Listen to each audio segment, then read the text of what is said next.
මෙවැනි ඛේදවාචක විසින් කඩා දමපු ජන ජීවිත නැවත කොහොමද අපි නගා සිටවන්නේ කියන එක පිළිබඳවයි මම හිතන්නේ අපි සාකච්ඡා කළ යුත්තේ. ඛේදවාචකයක් නැවත නැවතත් සිද්ධ වීම අපරාධයක් වෙන. අවුරුදු 40 මේක යන නාය ඉදිරියේදී ඒ කියලා ගියා ඒගොල්ලෝ යන පරිස්සමෙන්. වහන්සේ ඉතින් ආහනේ ගස්සුනේ නමුත් දැන් පවුල දෙන්නෙක්ම නේද? කවුරුද? තාත්තයි නංගි. කාට කියන්නද වැටක් ගොයන් කාන මේ අරෝ කාට කියන්නද? අන්න ඒකයි වෙලා තියෙන්නේ. මේ අවිවිධමත් සංවර්ධන නිසා තමයි නැත්තම් මේ මිනිස්සු කොහේ යන්නද? ඒකයි. මේ මිනිස්සු කොහේ යන්නද? ඔයන්නේ 12 දිනෙම මහ පොළොවට මිය වුණා. අපි ඇස් පෙනී ඉදිරිය පෙනීම. මම යන්නේ නැහැ දැන් අපේ පවුල අපි කට්ටිය කතා වෙලා ඉන්නේ අපි යන්නේ නැහැ. අපිට මේවා සකස් කරලා පුළුවන් විදියට ඉන්න අර මේවා මේ හදලා විකල්ප හදලා නැවත පදිංචි වෙන්න අවස්ථාවක් තමයි අපි හඳුන්නේ. කඳු වලල්ලකින් වට වෙච්ච තැන තැන දිය පාරවල් පිරිච්ච ලස්සන දියඇලි ගලන බොහෝම සුන්දර මිනිස්සු ජීවත් වෙන හරි ලස්සන ප්‍රදේශයක් තමයි දේදුගල කියන්නේ. හැබැයි ඒ ලස්සන සුන්දරත්වය නැති කරලා දේදුගල ආසන්නේ ගඟ වැරැල්ල කියන ගමේ මහා ඛේදවාචකයක් වෙනවා. නිවා සහායක ජීවත් වෙච්ච 12 දෙනෙක් එක මොහොතකින් පස්තුල සැඟවිලා යනවා. මේක මහා ඛේදවාචකයක්. ඒ ඛේදවාචකයේ වග උත්තරකරුවෝ කවුද කියලා හොයනවට වඩා මේ ඛේදවාචකයේ නිසා දිවිගලවාගෙන තවදුරටත් ඊටාම අර දුක් වේදනාවන් ඉවසා ගන්න ජීවිතේ හෙට දවස දිනන්න බලන මිනිස්සුන්ගේ දුක සැප බලලා ඕන් වෙනුවෙන් අපිට කරන්න පුළුවන් මොනවද කියලා හොයලා බලන්න අපි දේදුගලට ගියා. ඇති වෙලා තියෙන කුණාටු තත්ත්වයෙන් ලංකාව පුරාම මහා ආපදාවන් රාශියක් සිද්ධ වුණා. එහෙම සිද්ධ වෙච්ච ආපදා අතර මේ දේදුගල සිද්ධ වෙච්ච ආපදාවත් මහා ඛේදවාචකයක්. අද මේ විදියට බොහොම නිසලව සුන්දරව ගලා බැස්සට මේ දොළපාරට උඩින් මහා ඛේදවාචකයක් සිද්ධ වෙලා තියෙනවා. මේ ප්‍රදේශයේ අද එකම පස් ගොඩක් හැටියට පේන්න තිබුණාට මීට දින කීපයකට කලින් ගත්තහම මේක එකම එක ජනාවාසයක් වෙලා තිබිලා තියෙනවා. දැන් ඔබට මේ සමීප රූපරාම වලින් බැලුවාම බලා ගන්නට පුළුවන් මෙන්න මේ වගේ ස්ථානවල තවමත් ඒ ශේෂෝ පවතින ගෘහයන් වල කොටස් තියෙනවා. මේ විදිහට ගත්තාම මේක එකම එක ගෙවල් මණ්ඩියක් හැටියට බොහොම සහෝදරත්වයෙන් දුකසබ බෙදාගෙන අහිංසක ගැමියන් හැට ජීවත් වෙච්ච මිනිස්සු මේ ඇති වෙලා තියෙන හදිසි වැසි තත්ත්වයක් එක්ක ඇතිවෙච්ච නායෑම නිසා මේ ස්ථානයේම තමන්ගේ ජීවිතයේ අවසානයේ සනිටුහන් කරගන්නට සිද්ධ වෙනවා. ඒකට හේතුව අපිට එකිනෙකාට චෝදනා කරගන්න කොහොම පුළුවන් වුණත් අපේ මේ පදිංචි කර ගැනීම පිළිබඳ පැහැදිලි වැඩපිළිවෙලක් නැතිකමත් ස්වභාවික ආපදාවන් පිළිබඳව නිසි ආකාරයේ අවධානය යොමු නොවීමත් ඒ වගේම ඒ සඳහා අවශ්‍ය වෙන සමාජයේ දැනුවත් වීම සිදු නොවීමත් මේ ඛේදවාචක වලට ප්‍රධානම හේතු වෙලා තියෙනවා. ඊයේ දවස් වෙනකොට මේ වැල්ලී ගිය පවුල් වල 12 දෙනෙකින් යුතු පිරිසෙන් මේ වෙනකොට 5 දෙනෙක්ගේ දේහයන් හොයාගෙන අවසාන කට සිද්ධ කරනවා. අපි මේ රැඳී ඉන්නේ දේදුගල ගංගවැරැලිය ප්‍රදේශයේ නායකක ස්ථානයේ ඔබට පේනවා මේ ස්ථානයේ පවුල් 5ක පමණ ජනතාව නොසිතූ ලෙස මේ වගේ විපත්තියටපත් වෙලා තියෙනවා. ඇත්තටම ගත්තාම දැනට ගණන් බලලා තියෙන හැටියට 12 දෙනෙක් නැති වෙලා තියෙනවා. දේහයන් හැබැයි 5ක් හොයාගන්න ලැබිලා තියෙන්නේ. ඒ දේහයන් 5 පිළිබඳව සහ මේ මිහිමතම වැල්ලාගේ මිනිස්සුන්ට අවසාන කටයුතු දවස් සිද්ධ කරන්න දුන බව පන්සලේ හාමුදුරුවෝ කියන්නේ දුනා. ඉතින් මේ ඛේදවාචක ආරංචි වුණාම අපි ඇවිල්ලා බැලුවා. ඉතින් මේ වගේ ඛේදවාචක අවම කරගන්න අපි කල යුත්තේ මොනවද කියන එක කතා කිරීම ඇරුණාම සහ මෙවැනි ඛේදවාචක විසින් කඩා දමපු ජන ජීවිත නැවත කොහොමද අපි නගා සිටවන්නේ කියන එක පිළිබඳවයි මම හිතන්නේ අපි සාකච්ඡා කළ යුත්තේ. ඛේදවාචකයක් නැවත නැවතත් සිද්ධ වීම අපරාධයක් නිසා ඛේදවාචකයේම නතර කරගෙන අපි අපේ ජනතාව සහ මිනිස්සු ආරක්ෂා කිරීම සඳහා අවශ්‍ය වෙන නිසි වැඩපිළිවෙලක් සකස් කිරීම සඳහා සමාජයක් හැටියට අප කැපවීම කියන පණිවිඩය තමයි ඔබට දෙන්න තියෙන්නේ.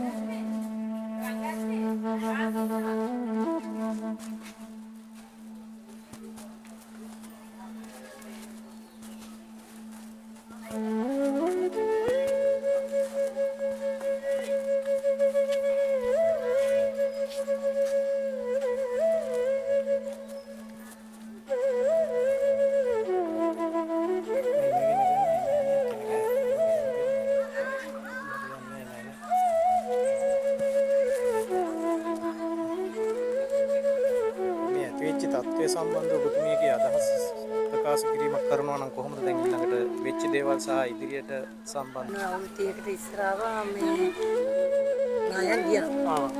අවුරුදු 30කට කලින් අවුරුද්දකට sorry. 1974. ඒ නාය ගියලාදී දූතියකින් ආවා. ඒකට මට පොඩි පෙට්ටි කඩයක් තිබ්බා එතන. ඒ පෙට්ටි කඩේ තමයි ඒගොල්ලෝ ඇවිල්ලා දවස් 3-4 කාලෙ විල ගියේ. එතකොට අවුරුදු 7 මේක යනවා නාය ඉදිරියේදී ඒ කියලා ගියා ඒගොල්ලෝ යන පරිස්සමෙන් ඉන්න අර පැත්ත තමයි අපට දුවන්න ගියේ. ඒ කියන්නේ උඩහට වෙන්නේ 1974. දැන් මේ වෙනකොට ඊට පස්සේ ඒ සම්බන්ධව රජය දැනුවත් කරාට පස්සේ ඒ බුද්ධියකින් ඇවිල්ලා අපේ කඩෙන් තේබන ගමන් තමයි ප්‍රකාශය කරේ. විද්‍යාවකින් පරීක්ෂණ කරා. ඔව්. එතකොට එහෙම ගැටලුවක් නැහැ කියලා ඒගොල්ලෝ ඒගොල්ලෝ ඒ දවස්වල ගියා අවුරුදු 4කින් පස්සේ මේ දේ වෙනවා කිව්වා. 41. ඔව්. ආයාලා කිව්වා. ඔව්. ඒක තමයි මම කියන්නේ. ඔබතුමිය විශ්වාසයෙන් එක් කියන්නේ. ඔව්.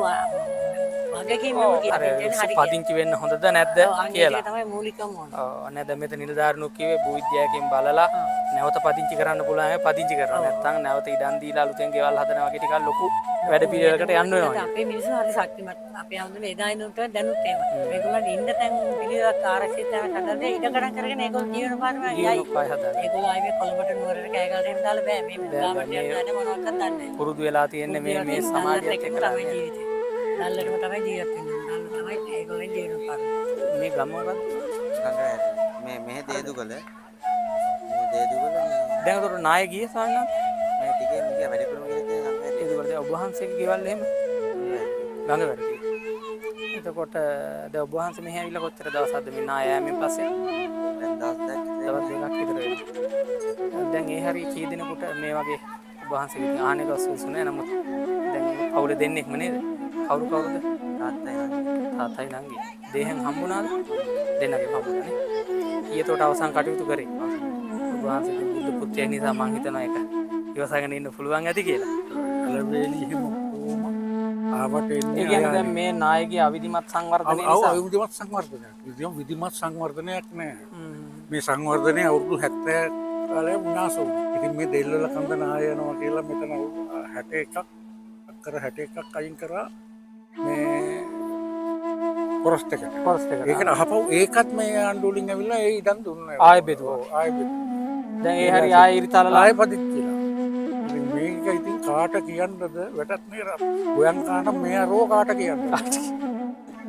ඒකයි වෙලා තියෙන්නේ මේ අවිවිධමත් සංවර්ධන නිසා තමයි අතම් මේ මිනිස්සු කොහේ යන්නද ස්වාමීන් වහන්සේ ඒක හරි මේ මිනිස්සු කොහේ යන්නද ඔය යන්නද ඒක මේ ගිහිල්ලා මේ පොච්ච සතකටද හිර කරලා දාලා ආර්ථිකය මෙහෙ තියෙන්නේ මිනිස්සු උපන්තයක ඉඳලා පුරුදු වෙච්ච මිනිස්සු දැන් ආර්ථිකය තියෙන්නේ මේකේ ඔව් කළු ඒක තමයි ඒක අහලා තියෙනවා අපි කළු පහන ඒ ආර්ථිකය මේක තියෙනකොට ඒ කියන්නේ මේ පහළ හිර කරලා දාපුවාම ඉතින් මොනවා කරන්නද මිනිස්සු සම්පූර්ණ තියෙන බඩවියත් මේ කඳමැද රෝග රැක්කන්න තියෙන මේකේ අර පොච්ච සතකට ගෙනහින් දාලා මෙහෙ එන්න පුළුවන් දෙයක් මෙහෙ එනකොට රස්සාව කරගන්න එන්න බෑ අපි ගෙවල් 7ක්ම යට වුණානේ 12 දිනෙම මහ පොළොවට මිය වුණා. අපි ඇස් පෙනි ඉදිරිය පෙනීම.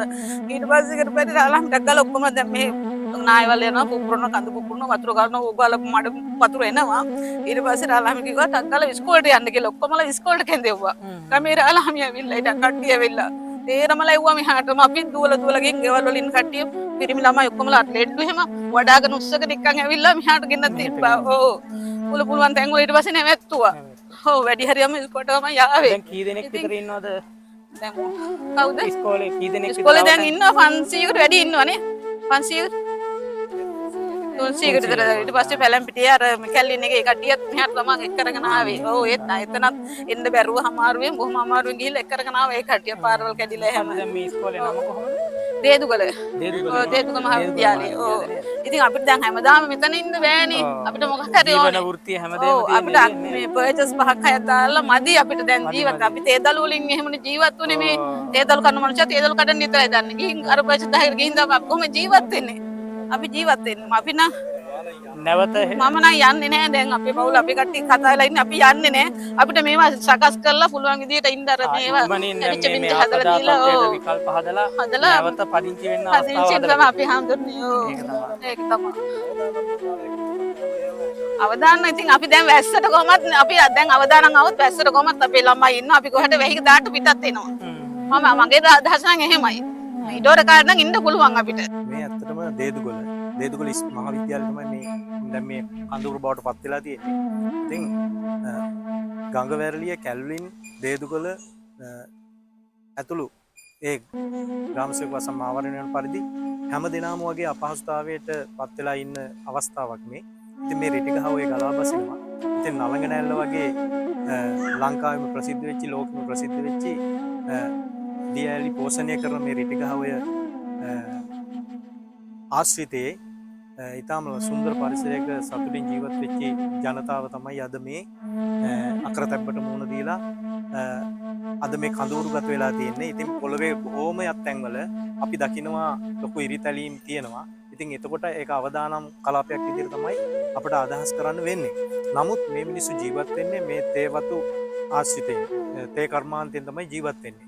ඉතින් ඒගොල්ලන්ට දැන් දුරකින් ඉඩම් දුන්නොත් එයාලට මං හිතන්නේ එන්න පුළුවන් කියලා ඒ කටයුතු කරගන්න ආර්ථිකය සකස් කරගන්න ලොකු බලපෑමක් කරයි කියලා තමයි හැමෝගෙම අදහස තියෙන්නේ. ඉතින් ඒ අනුව යම් සුරක්ෂිත ස්ථානයක හැමෝටම ඉන්න පුළුවන් පොදු ස්ථානයක් විදියට නිර්මාණය කරලා ගෙවල් දොරවල් සකස් කරලා දීලා ඒ මිනිස්සුන්ගේ ජීවනෝපාය කරගෙන පෙර සිටිය පරිදි ඉන්නට අවස්ථාව සලසා දෙන්න ඕනි කියන එක තමයි මේ හැම දෙනාගේම අදහස් වෙලා තියෙන මේ අවස්ථාවේ. ඉතින් ඒකට දේශීය විදේශීය හැම දෙනාගේම අවධානය යොමු වෙලා අදාළ ආයතන වලට සහයෝගය දීලා සුහදව රජයේ පූර්ණ කැපකිරීම අවධානය යොමු කරලා මේ මිනිස්සුන්ට සහනය සලසලා දෙන්න කියන ඉල්ලීම අපි කරන අතරේ හැම දෙනාගේම ඉල්ලීම වෙන්නේ ඒක. යම් සුරක්ෂිත ස්ථානයක හැමෝටම ඉන්න පුළුවන් පොදු ස්ථානයක් විදිහට නිර්මාණය කරලා ගෙවල් දොරවල් සකස් කරලා දීලා ඒ මිනිස්සුන්ගේ ජීවනෝපාය කරගෙන පෙර සිටිය පරිදි ඉන්නට අවස්ථාව සලසා දෙන්න ඕනි කියන එක තමයි මේ හැම දෙනාගේම අදහස් වෙලා තියෙන්නේ.